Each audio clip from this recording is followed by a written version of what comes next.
রাষ্ট্র ততক্ষণ পর্যন্ত সংশোধন হবে না যতক্ষণ পর্যন্ত ব্যক্তি সংশোধন না হবে।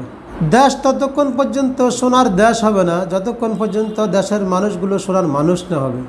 কেননা আপনার রাষ্ট্রের দায়িত্বে যাদেরকে বসাবেন তারা যদি ভালো না হয় তাহলে আপনি রাষ্ট্র সংশোধন কিভাবে করবেন? এই জন্য রাষ্ট্রের প্রত্যেকটা ব্যক্তিকে সৎ হতে হবে, প্রত্যেকটা ব্যক্তিকে সংশোধন হতে হবে। যদি ব্যক্তি সংশোধন হয়, ব্যক্তি সোনার মানুষ হয়, তাহলে তাদের দ্বারা সোনার দেশ গড়া যাবে।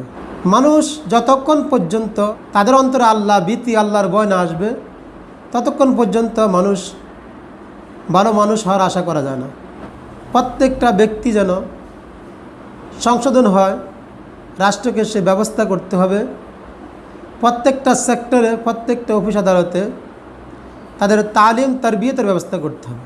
তাদের এটাও একটা ডিউটি রাখতে হবে, কমসে কম 10 মিনিট হোক, 5 মিনিট হোক বা আধা ঘন্টা হোক, একজন শরীয়তের আলেমের মাধ্যমে, হক্কানি রব্বানি দ্বীনি আলেমের মাধ্যমে তাদেরকে তালিম তারবিয়তের ব্যবস্থা করতে হবে।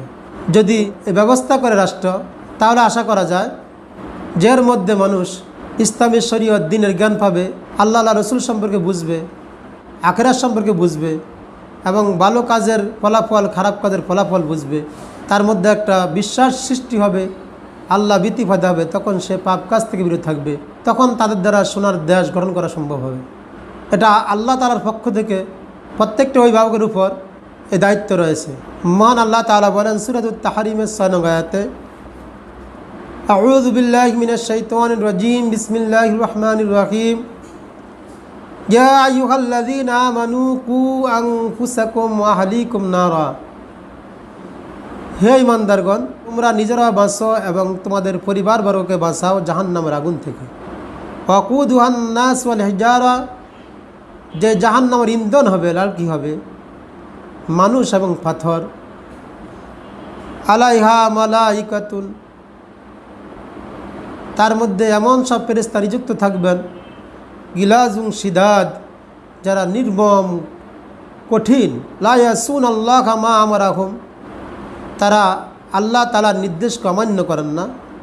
ওয়ায়াফআলুনা মা ইউমারুন, এবং তাদেরকে যে নির্দেশ দেওয়া হয় তারা সেই নির্দেশে পালন করে।